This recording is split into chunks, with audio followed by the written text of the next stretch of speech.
मेरे साथ है केंद्रीय स्वास्थ्य राज्य मंत्री अश्विनी चौबे जी। आप लोगों ने घोषणा पत्र में कोरोना के निःशुल्क टीके का वादा किया है, तो ये वादा केंद्र सरकार का है या बिहार सरकार का है? देखिए, केंद्र सरकार का हमने और बिहार सरकार के सहयोग से ये घर घर में हर लोगों का टीकाकरण होगा।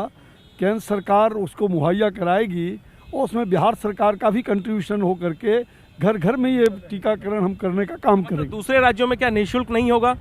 जी नहीं, सभी राज्यों में देश भर में हम इसको निःशुल्क टीकाकरण प्राप्त कराने का पूरा प्रयास करेंगे। मतलब सर, अगर बिहार में दूसरी सरकार भी बन गई, मान लीजिए महागठबंधन की सरकार बन गई, तब भी टीका तो निःशुल्क देंगे? सरकार का सहयोग बहुत आवश्यक है।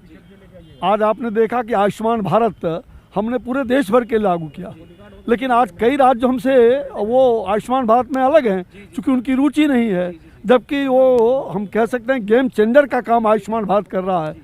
आप देख रहे हैं कि देश में और दुनिया में हर गरीबों को 5 लाख रुपए का और उससे भी बड़ा साधन हम दे रहे हैं और 60 करोड़ लोगों को मिल रहा है। तो ये बात मैंने कहा ना कि जब रुचि नहीं हो तो फिर वो कैसे करेंगे? टीका कौन नहीं चाहेगा, वही पूछ रहा हूँ सर कि अगर महागठबंधन की सरकार बन गई, किसी और की सरकार बन गई, कोरोना का टीका तो तब भी निःशुल्क। देखिए ना, निःशुल्क तो हम देने का प्रयास कर रहे हैं।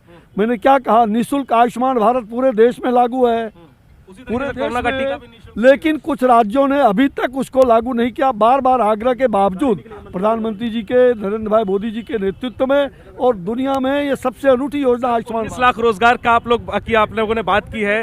तेजस्वी के वादे पे आप बजट का सवाल उठाते हैं और खुद भी तो वादा कर रहे हैं। भाई, मैंने रोजगार कहा, नौकरी नहीं। 19 लाख लोगों को रोजगार साधन मिलेगा। क्या ये तेजस्वी के कॉम्पिटिशन कोरोना? ठीक है, तो ठीक है। अश्विनी चौबे केंद्रीय स्वास्थ्य राज्य मंत्री घोषणा पत्र जारी करने के कार्यक्रम में मौजूद थे। घोषणा पत्र में बीजेपी ने ऐलान किया है कि अगर सरकार बनी तो प्रत्येक बिहारवासी को कोरोना का निःशुल्क टीका लगवाया जाएगा। हालांकि जब सवाल ये है कि कोरोना महामारी, अगर इसका टीका निःशुल्क बिहारवासियों को लगाया जाएगा तो दूसरे राज्यों को क्यों नहीं, और अगर क्या बिहार में दूसरी सरकार बन गई तो क्या कोरोना का टीका निःशुल्क नहीं होगा? इन्हीं सवालों पर हमने केंद्रीय स्वास्थ्य राज्य मंत्री से बातचीत की। कैमरा पर्सन संजय तिवारी के साथ जैनेंद्र, एबीपी न्यूज, पटना।